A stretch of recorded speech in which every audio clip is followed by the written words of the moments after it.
I don't know about all of you, but my cup is already overflowing. I'm just going to say that. Good morning, everyone. I am just so honored and privileged to be here.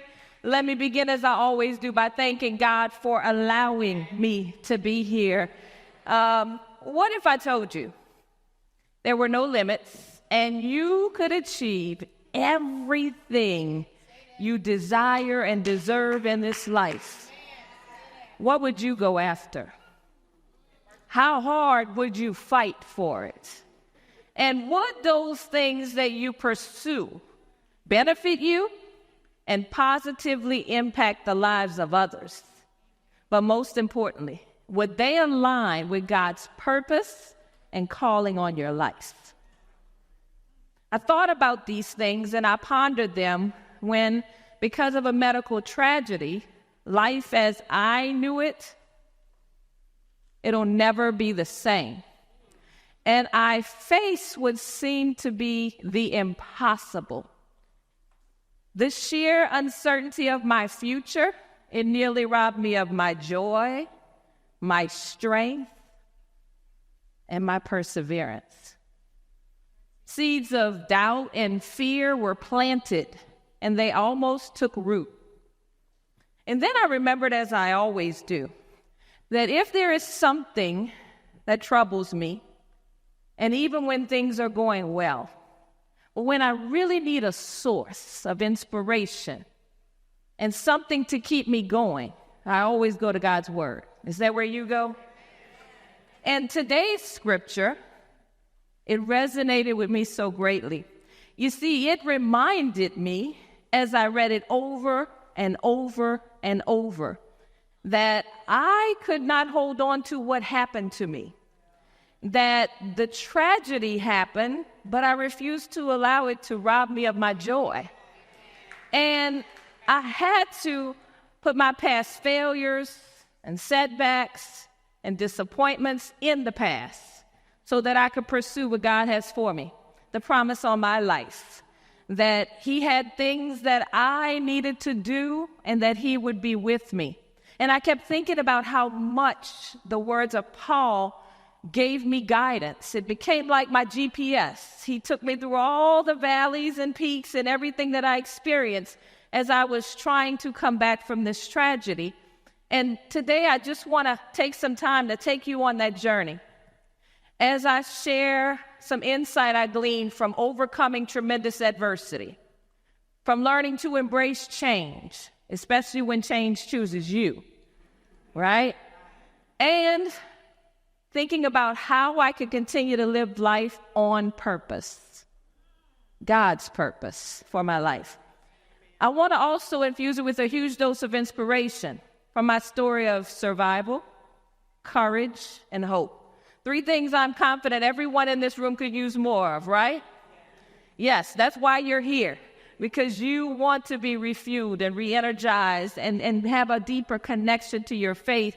And that is why I come to share my message. I'm so grateful to be here. Today's message, I want to frame around what I call my 3 Ps. There are 3 things that were instrumental in me building the sustained endurance that I needed to fight a brave fight and to beat the odds. And more than that, to live life without limits. I also know that these 3 things will be of benefit to you as you try to navigate life's ups and downs, twists and turns. You're going to need to have a roadmap that will get you to where God is trying to take you. We're going higher today, right? We are leveling up because we are going to ascend to higher ground. That is what this is about. You know, my journey with the 3 Ps, it began right here. This is August of 2005. I am on the job for the very first day as an elementary school principal. And I am outside of New Orleans, Louisiana. I bring you greetings from there, right? And I'm so excited. I have 650 amazing students, 110 employees, and this is my very first day on the job, August of 2005. I think I held up pretty good, don't y'all? I mean, that's a long time ago. Sometimes we got to build ourselves up, right? And I was so ready. I'd been in the classroom 17 years, so I knew what it took to be a great leader. And I was so ready for this first day, especially since I had a new Casper suit and a radio. What else did I need, right? I said, I looked the part, now let me get to this leadership thing. We had a great kickoff to the school year. It was incredible. And then a few weeks later, I had to restart my school year. Anybody know why? Katrina, right? And we were so blessed. Our school district did not sustain a direct impact, so we welcomed displaced students and their families. I took in 100 additional students that year. Now, my staff was so used to small class sizes, they were coming to me, what do we do? What do we do? If they had over 20 kids, they were panicking and in a frenzy. And I said, well, we have additional students and we will not be another source of trauma for them. What do we do? How about we teach them? Simple as that.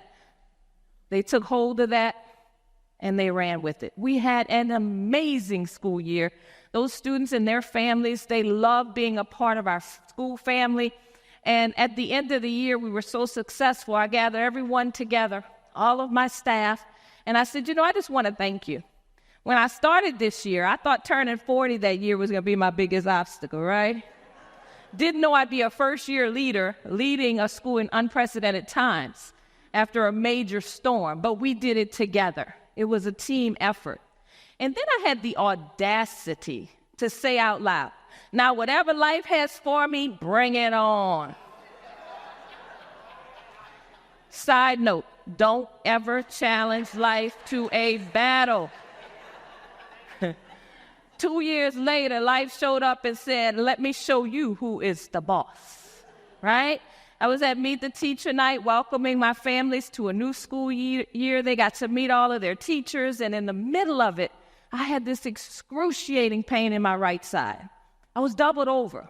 My custodian was standing next to me, and she said, look, I know you hate going to the doctor, but you are going because I've never seen you look that way. I said, you don't have to tell me twice. That was the most painful thing I've ever experienced. I said, I'll be there in the morning. Tuesday morning, the day before school starts, I go to my doctor, and I am diagnosed with a kidney stone. Raise your hand if you know anyone that's ever had a kidney stone. I see the 2 hands up. That means you've had one yourself, right? You know it's painful, but it's common. So I wasn't worried. I said, hey, doc, can you just fix me? I need to be at school tomorrow. She said, Merlyna, it's not quite that simple that I can fix you, but I did make an appointment with you for a specialist on Friday, and he will tell you your course of treatment. I said, what do I do tomorrow? It's the first day of school. I think as the principal, I need to be there. She said, well, if you don't have any problems, go ahead and go and call me if you have anything that you're concerned about before your appointment on Friday. I left there feeling hopeful. On Tuesday night, I became violently ill. Felt like the worst case of the flu ever. And I decided I better go to the hospital so they can fix me because I need to be at school in the morning. I got there and I spent hours in the hospital. There were no real answers. They said maybe the flu, maybe a virus, follow up with your doctor, and they sent me home. I was ecstatic to go home because I thought for sure I would be okay. Wednesday morning, the first day of school, I wasn't there. I couldn't even lift my head off the pillow. I visited hospital number 2. There, after many hours, they came to me and said, we don't know what's going on, so we're going to ambulance you to another campus for more specialized care. And I thought, whatever you need to do, because I want to get back to that building. Hospital number 3. I spent hours there. Now, what you need to know is this is after Hurricane Katrina, so our hospitals were not fully staffed. And so that is the reason for me having to go to where hopefully someone would find the answers. Hospital number 3, after all those hours, they said to me, we're going to ambulance you to our main campus for critical care. You are now in major organ failure. Your heart, your lungs, your kidneys, they're all shutting down. And we can't find the source. And I thought, I got a kidney stone? Maybe the flu or a virus, and I'm in the ambulance again, headed to the 4th hospital in a matter of days? I arrived there, and the last words I heard before being put into a 7-day medically induced coma was the doctor saying to the nurses, if they had gotten me there 30 minutes later, he didn't think I would make it. My family that night was told I had a less than 10% chance of surviving the night. And that if I survived the night, the emphasis on the word if, life as I knew it would never again be the same. See, the kidney stone was too large to pass and block my kidney, and I experienced something called sepsis. If you don't know the word, research it so you can advocate for yourself. I didn't know what it was until it happened to me. See, I am just so grateful I didn't know about that less than 10% chance of surviving, because that was man's prognosis. Because you see right here what God did, right? He turned it into 100% chance of living, and not just living, thriving. And I spent 3 weeks in the intensive care unit on a ventilator. I spent months in the hospital fighting and clawing my way back, always thinking about what is the next thing that I need to do. Now, I won the battle because, as you can see, I survived. God saved me. But the war is still raging in my life. Because of things and treatments needed to save my life, I had something that was life-altering. Change did choose me. Without my consent, without my knowledge, and it happened. And because of that, I became a quadruple amputee. I lost both hands and both legs below the knee. Now, many people expected that to be my defining moment, where the tragedy of me becoming a quadruple amputee would decide how I live the rest of my life. Well, by the time we're done today, you'll understand why that could never be my defining moment, right? We decide the defining moments in life. And when you trust God, you say, you know what? I'm going to praise him in the good times and the bad. I'm going to trust him on this journey. And all I could think about was, this is not the end of my story, as so many people had already written me off. See, God told me this is just a new beginning. I'm going to turn the page and allow you to see how the rest of your chapters will go. And I will not leave you or forsake you on this journey. And so I kept fighting and fighting and fighting. And because of that, my defining moment really came 2 years later, August of 2009, when I didn't just walk back into my school as the building principal. That's too ordinary, and I am pretty extra, as you can see.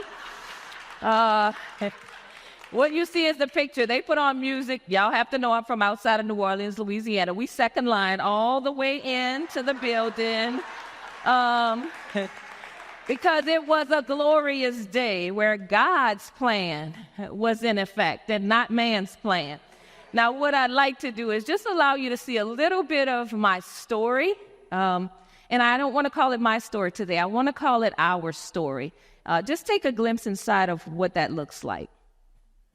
Hearing the words amputation the first time was a moment that I don't think I could ever describe it in words, but it was, okay, what are you going to do? Because you don't know anyone who's ever lost 8 limb, let alone all 4. And then what will your life be like? And what will the people in your life have to do? And then immediately I went to, will I ever be able to be self-sufficient?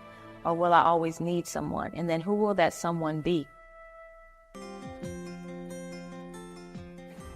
The true saint is someone, despite adversity, despite all odds, is someone who never gives up hope. And this week's true saint is Merlyna Adams. Merlyna Adams, the principal of St. Rose Elementary School in St. Charles Parish, is back at work after losing her hands and her legs below the knees due to infections from kidney stones. For 2 years, Merlyna endured numerous surgeries and nearly lost her life. Over time, she learned to walk on prosthetic legs and use her prosthetic hands. Merlyna hopes that her story can help motivate others who are struggling through difficult times. Wave your hands up in the air, that's those crazy through. It's just perseverance, and the kids see it. The kids know it, and even in their writings, they've talked about how if Miss Adams can persevere through what she's been through, I know the problems that I have won't be that bad. I've made that decision on the first day, once they called me and told me she was sick, that I wasn't going to leave her side. I remember it as vividly as I remember anything. He said, I am not going anywhere. We're going to do this together. Good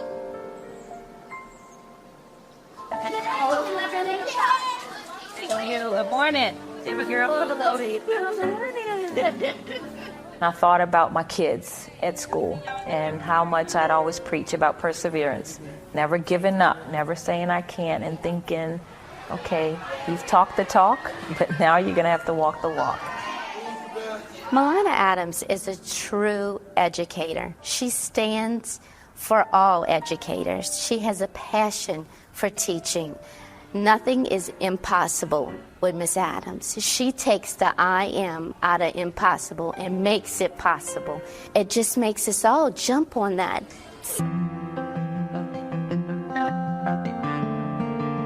We're going to make a lot of people very happy on that day because everybody's been part of our story as far as friends, family, and my coworkers, and everybody asks every day. So when are you marrying him? You know, you can't let him go. I'm like, he's not going anywhere. We're going to work on that. It's definitely in our plan. He adores her. Hi, thank you. She's also a newlywed. In sickness and in health, and with joy and celebration. Merlyna's ordeal has been a journey she wouldn't have any other way. That's our story, y'all.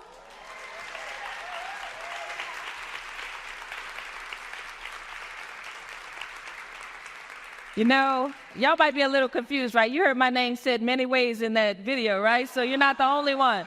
Sean Payton couldn't get it right, and I told him right before filming what to do. And I started out as Merlyna Adams, right?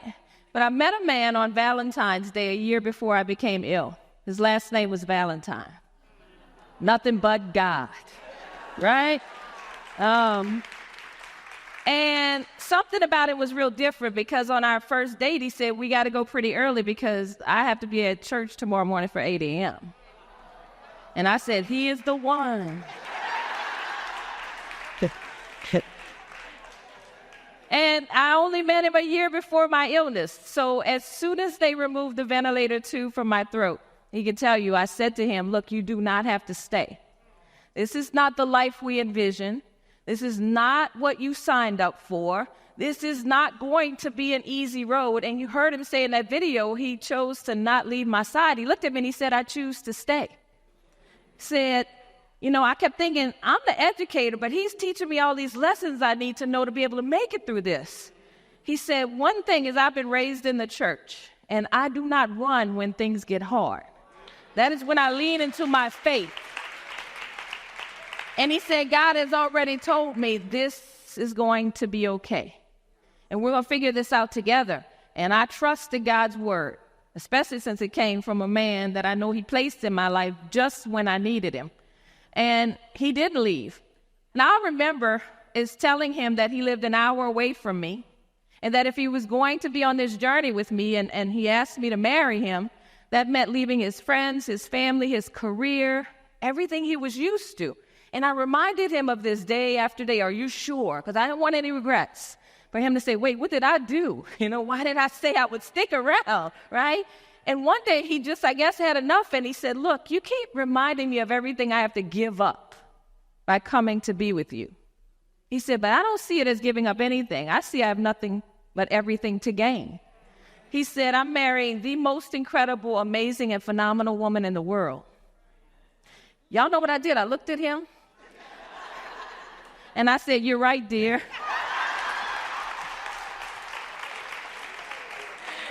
But seriously, I did pray to God that he would make me the kind of woman that that man deserved. And that on this journey together, we would be able to make it through. I remember when I told him I want to go back as principal, and he said, okay. I said, everybody's telling me I'm crazy for even thinking about it, for even trying to pursue that goal. But it's my purpose in life. It's the calling God placed on my life. I have to finish what I started. And he said, what can I do to make that possible? I said, you sure you want the answer to that? And he said, I'm here. I've decided my new purpose in life is to ensure that your dreams come true. How blessed am I? right? And I said, well, let's see if you still say that when I share with you the first things I need from you. And going back, I want people to focus on my possibilities, not just my disability. So I want to look the part. That's very important to me. He said, seems like you're beating around the bush. Can you tell me what you need? I said, well, I'm going to need your help with doing my hair and makeup. And he froze. And he looked at me. And he said, wait, you wear makeup? You all heard me say that I only knew him a year. He never met me without the makeup. Y'all know we show up as the representative when we're trying to make sure this is the one, right? And I said, yeah, but it's just to enhance natural beauty. Well, I believe that. And so he tried. He said, I'll do it, whatever you need. The first 2 weeks, I looked exactly like Bozo the Clown. Blush from ear to here. But we didn't get frustrated or give up. You see, I kept praying to God, like, give me the right words to guide this man. Help me to figure out how to do this. I don't want him to get frustrated and say, I'm not doing it. And God said, go to YouTube. Everything is there, right? That's where he learned how to do the smoky eye and the contour. But what I saw in those moments was God was doing a shift in our lives. And he was saying, while he's working on the outside of you, I'm building up the inside of you so that you will be fit and ready for this battle that you have to fight. Now, the hair thing took a little longer. I didn't want third-degree burns. But imagine this. When everybody's focused on how much I lost by losing my limbs, God gave me my own hairstylist, makeup artist, and fashion consultant. Even though I didn't ask for that, he gave me more than I ever dreamed of. And I said, while y'all are focused on the loss, I'm focused on the gain. Because I know every one of you in here would like to wake up with that, right? I don't even have to pay him. But he is there. God said, I have 2 hands for you that are more than capable to support you on this journey.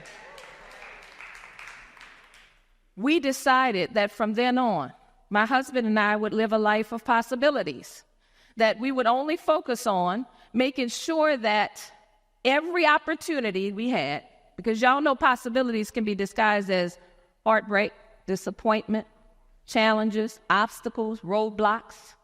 But you got to look deeper to see, what do I get out of going through this?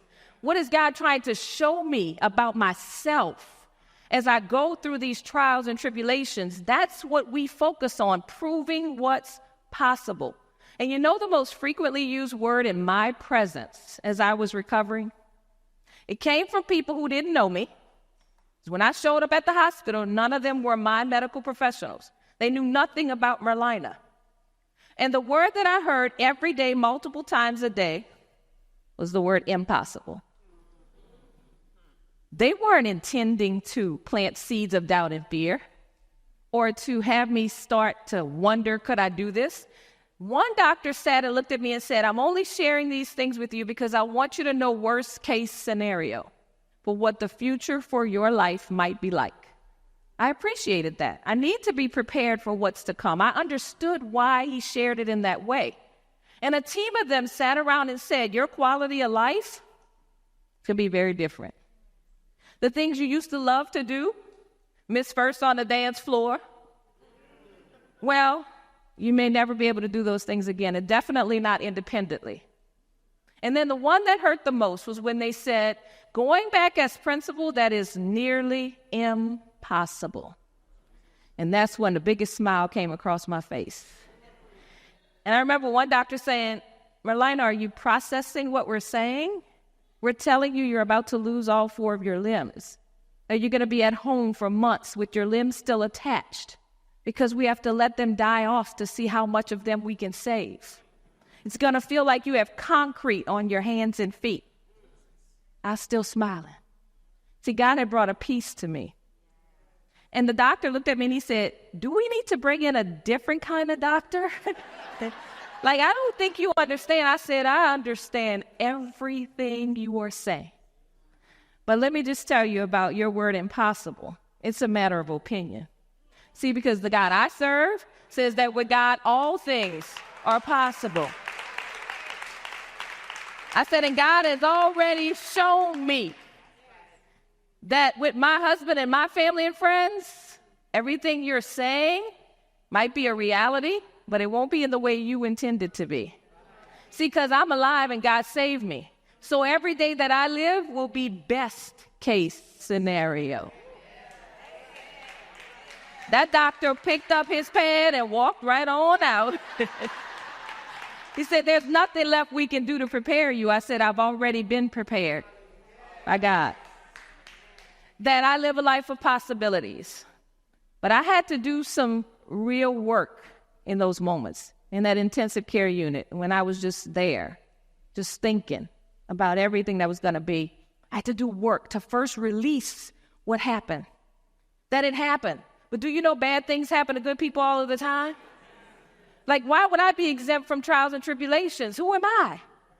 I just said, you know what? I've been chosen for this path for whatever reason, and all I can do now is trust God to guide me through it. I had to do the work, though, of releasing my past failures and disappointments and the tragedy that I wasn't expecting at 41 years old. To live my life a whole new way. I released it and I said, God, show me where you're taking me. See, I started pursuing with great determination what God had in store for me. He was leveling me up without me even knowing.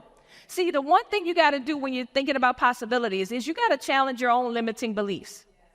There were so many people who would introduce me wherever I went. Oh, that's the quadruple amputee lady. That's the quadruple amputee principle. What they forgot to say first was that I'm a phenomenal woman of God.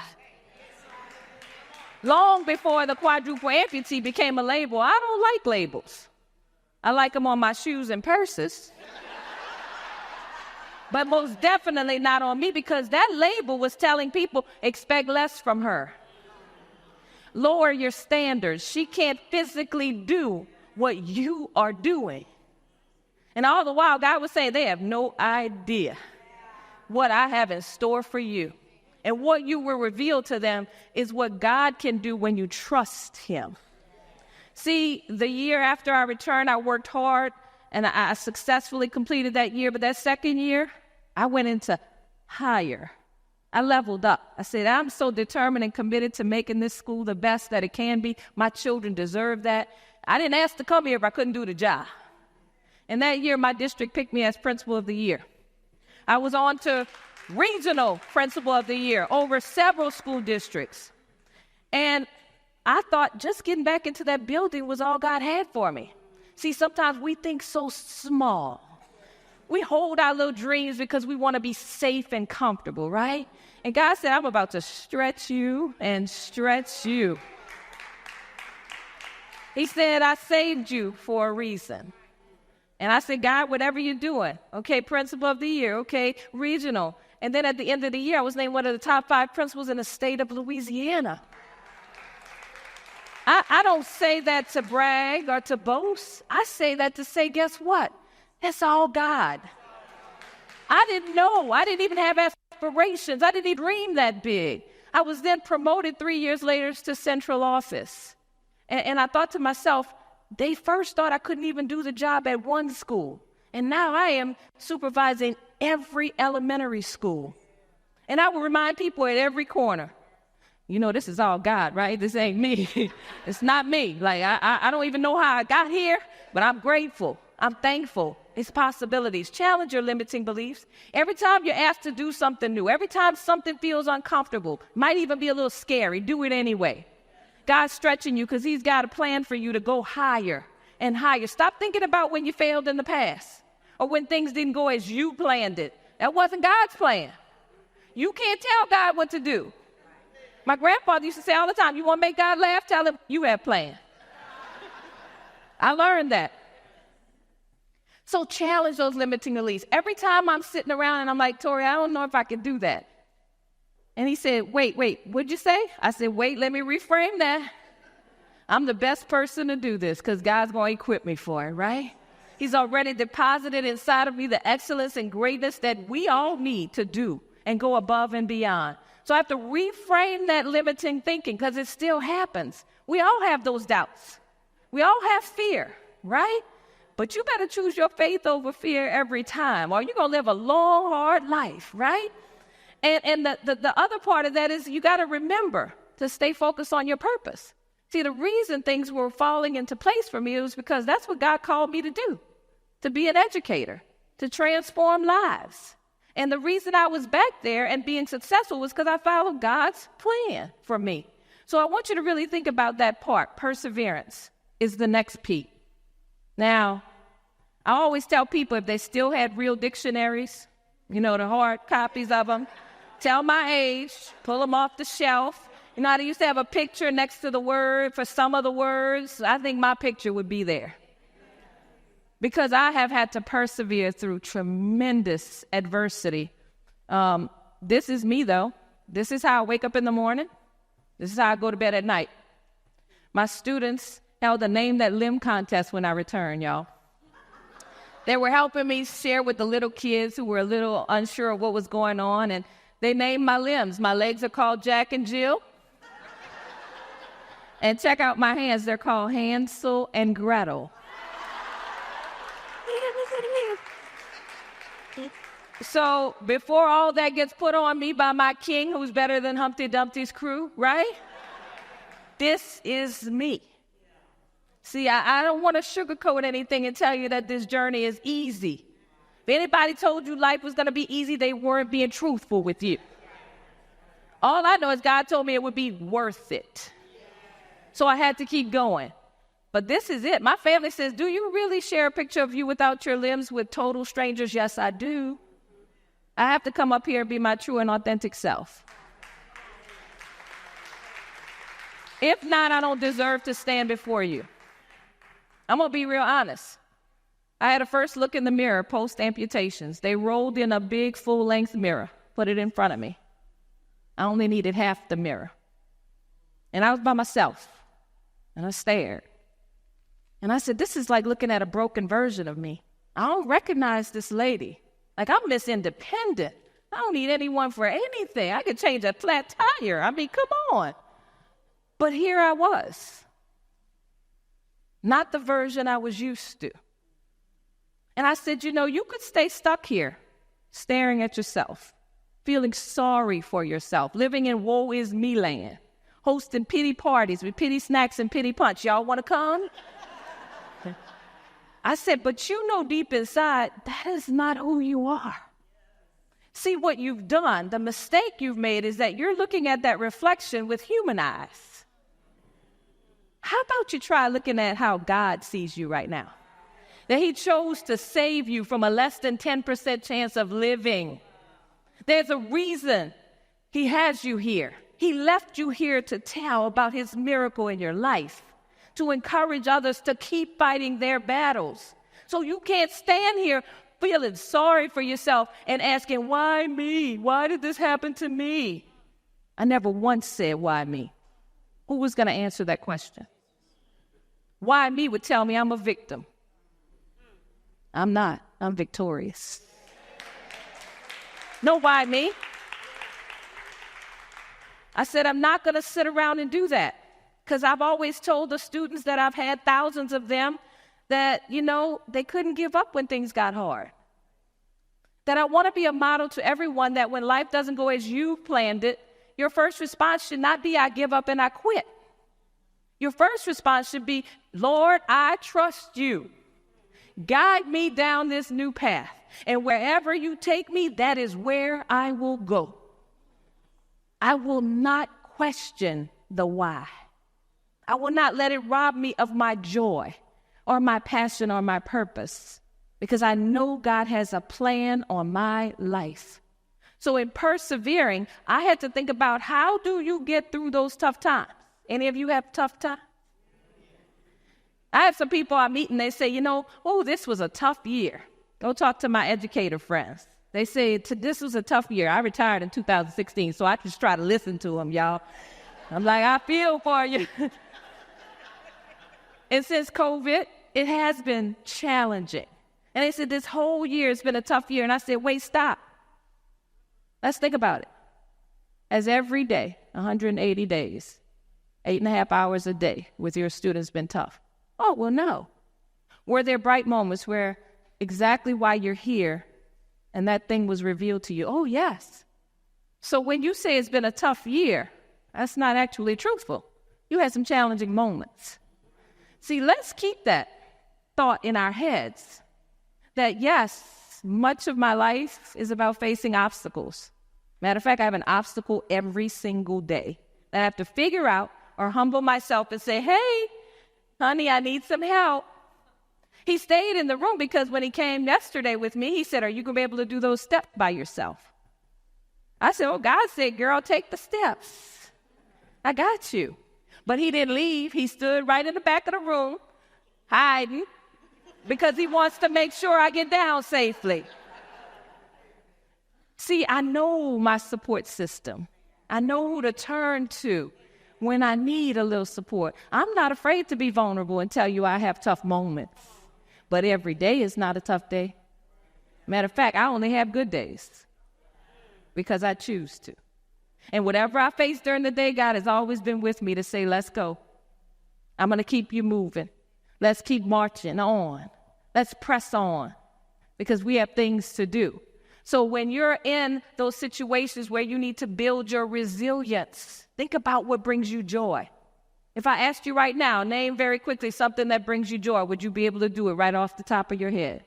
And if you can't, that's your homework. I'm an educator. You got homework. See, you need to know what brings you joy, what fulfills you, what re-energizes you. Because when the tough times happen, and they will, you need to be able to lean and have your resilience kick in to absorb. See, I was trying to hold on to what my life was. You know, this is where I am. I'm 41 years old. I got it going on, right? Well, this is what my life is. And they're so far apart. And so I say, if you keep holding on to what you think your life should be like, you're missing out on what your life really is. And so I had to embrace, this is my life. Now, how are you going to make it work for you? How are you going to manage this change before it manages you? I want you to have that mindset that you are in control, because when you have God on your side, there's nothing that will stop you. That's how I move every day. Saying, I know, God, you're going before me to work this out. Good thing, because I have no idea how I'm going to do it. And guess what? He always does. It might not be exactly what I want it to be, but I already know it's what he needs it to be. So every disappointment, I learn from it. Every failure has a lesson. And I say, what are you taking away from this that you won't do it again? That's why we go through things. So learn lessons. That's important to us. Do you have some things you need to persevere through? I think everyone in this room has faced a challenge at some point. Am I correct in assuming that? But you're still here. Everybody didn't make it to today.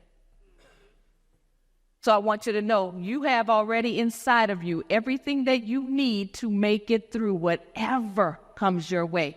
What I want you to do is when you face your next obstacle, challenge, hurdle, I want you to think of it as a yellow light, not a stop sign. Because, see, people thought my life was over. They said, that's it. She'll never be who she was. She can't do any of the things she used to do. Her life is over. I even had somebody say her life is over. God said, this is a yellow light. What do you do at yellow lights? Hope you're not like my husband and goes through them. I'm just saying. What do you do when you see a yellow light? You slow down. You might pause. You might have to stop because it's going to turn red. But what happens after it turns red? It turns green. And what do? You keep going. So whatever you face in life might stop you for a moment, but don't let it become a red light. I need you to keep going, because there's so much more God has in store for you. Persevere through it. And my final P is perspective. See, this is what I had to learn. Yeah, that's me. They told me, I'd never dance again. That's me doing the wild boy at my wedding. Y'all know that song? None of my family had seen me actually up walking and dancing, so I waited to reveal it then, and I was like, they don't know what's about to happen, right? I'm the best dancer in the room still today. I'm just saying. But I kept going back to, those doctors told me I might never dance again because my balance would be so off, right? And it's a small thing, but I celebrate the small things so I can keep going to do the big things, y'all. But what I had to decide to do was to actually think about how I view my life. I was looking at it through human eyes. It's saying how many things would be impossible. I mean, how will I eat? How will I be able to get places? How will this work? Like, I got limbs to put on. What is going to happen? God put an incredible person in my life. I have a family. I have a beautiful daughter, a new grandbaby. God saved me here to see all of those things that I was questioning in those early stages of my recovery. See, I thought small about everything, and God has blown my mind with where he's taken me. I initially thought my perspective and being able to share this story would just be for my community, right? My little community. I live in a little country town. And then I got a call to go to a big city. And then I got another call and another call. And when I retired, the calls kept coming. And I was like, God, I thought I was just going to be in my little community and we'd be driving from place to place right here. And you flying me all over the world. And he said, because you have something that I need you to share. See, I couldn't keep this goodness to myself. Why would I? That would be selfish for me to not plant seeds of hope inside of every one of you who's dealing with something or has something to come your way. I need to be able to share with you that I'm not superhuman. I'm just bionic right now. I'm just telling y'all. I'm not superhuman. I am just someone who is actually God's miracle, who decided that in those really dark times, I'm just going to trust him. And because of my faith, my unwavering faith, I am pressing on because I know what God has in store for me to go higher and higher. And it's not always about the material things. It's about the fact that I get to connect with people all over this globe. And I'm thinking, God, how does someone in Africa reach out to me to say, I need you to speak to my mother who just became a new quad amputee? That's nothing but God. How is my name being mentioned in rooms where I've never been? That's not me. I don't ever want to take credit for any of this. Perspective. Stop looking at what you're facing with your human eyes and start thinking about God and what he can do, right? Where does my strength come from? God. And I need it. I pray so often about my strength and say, please, God, strengthen me for this journey. I'm about to get on another plane and go through TSA. Please strengthen me. Because it's a challenge to maneuver through airports. But it's never stopped me. I'm always on this journey. Perspective. You know, I lost my limbs. I lost my independence. I've not driven a car since August of 2007. Well, legally, that is. I did get on the road. Don't y'all tell anybody. I'm doing it the right way. And that man got in the car with me and said, let's just keep driving. I said, now that's faith. Blind faith and love. He has no idea if I can maneuver this car, but I'm doing it the right way. I'm going to rehab. But I haven't been able to drive myself since 2007. I lost my independence, most of it. I almost lost my life and my life's work. But can I tell y'all, every morning I wake up feeling like the biggest winner in the world? I do. I took some L's, but I am a winner. I am victorious. And that is for one reason. I'm going to give y'all the secret. It's gratitude. See, what I decided is I am going to focus on what I have in my life and not what's missing. You do that, and I promise you your life will change. Every way you approach things will change. I wake up grateful, not just because my hair and makeup is getting done for me, but because I know that on the course of my day, I will meet someone and I will leave them better than when I found them. Every interaction you have with someone is an opportunity for you to leave them better than when you found them. Stop walking around with your head down.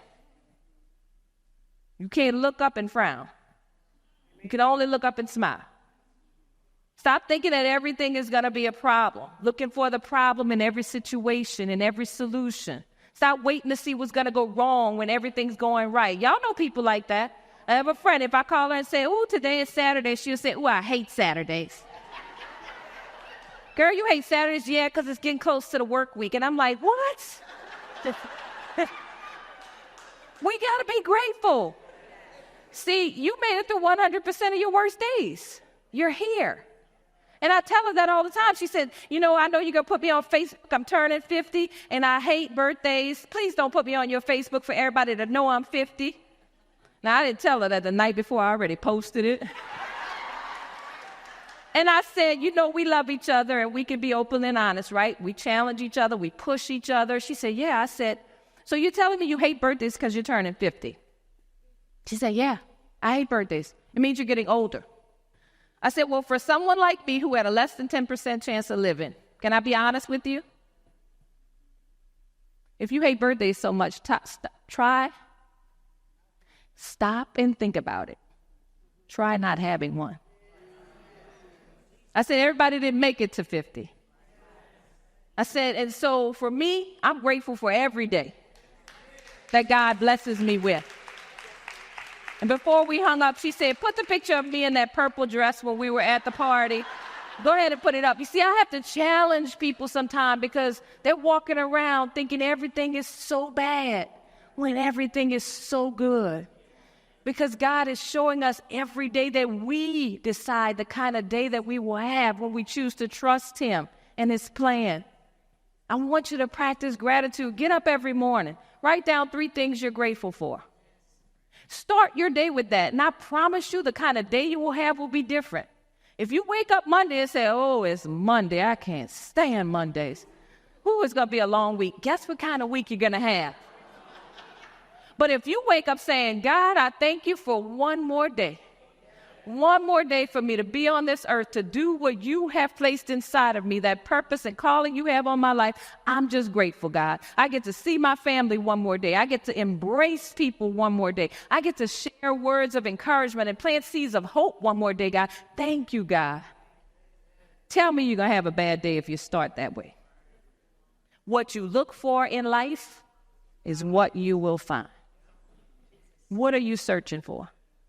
What are you looking for? I know people right now that say, "Oh, who is coming? I can feel it." I'm like, "What's coming?" "Oh, that bad thing. I feel it." "What bad thing?" "Oh, I don't know." Well, while you're sitting around waiting for that bad thing, I'm over here enjoying the good thing. That's where we have to be. I'm not waiting for my life to be perfect before I'm happy. I'm not waiting for everything to go as I planned it for me to be happy. I'm living in the moment and joyful that I just get to experience every day. And that's what I've had to share with people about gratitude. I want to leave you with a message that hopefully reminds you every day of how you need to approach each day. I didn't pay that teacher when she said I take the I am out of impossible. They made that video without me knowing. But I thought about it. That is my goal every day, to really prove what's possible. And I reflect back to those 3 weeks in the intensive care unit on a ventilator, the quietest I've ever been. Ask my family. They would come in and say, "It's so quiet in here, we don't hear your voice." I said, when that stool comes out, get ready. I got a lot to shout about, right? But I had time to think. And I didn't know in the beginning what was happening to me. See, when I was in the ICU, I thought I had the flu and a kidney stone. My family shielded me from the truth. They didn't know how to prepare me for the fact that I was about to lose all of my limbs. And so I saw my brothers coming from Dallas with their families, and I thought, I must be very sick. Why are they here? And why are all these doctors coming in and out? And I couldn't communicate to say, "Y'all, what's going on?" I'm so nosy, though, y'all. I said, the only time they really speak honestly is when I pretend to be asleep. And that team of doctors will come after my family is forced to leave. And so the first night, I just pretended to be asleep when the 14 doctors came through. And I heard them say there are 16 people in the intensive care unit. This lady is the sickest. And I thought, be careful what you wish for, right? You're finding out stuff you didn't know. The next doctor, on the next night, they came through, he looked at my vitals, and I heard him say to them, we may need to call in her family. Her heart is functioning at 25%. I'm not sure she's going to make it through the night. Then they left. And I thought, whoo, I wasn't ready for that. So I watched the clock, the hour hand ticking around. And I said, when it gets to the 8, my family will bust through those doors to see me. And if I'm here, God has saved me for one more day. And I prayed like I've never prayed before. I said, God, if it's your plan for me to still be here, then please let me see the morning. And if I have this second chance at life, God, I'm not going to waste one moment.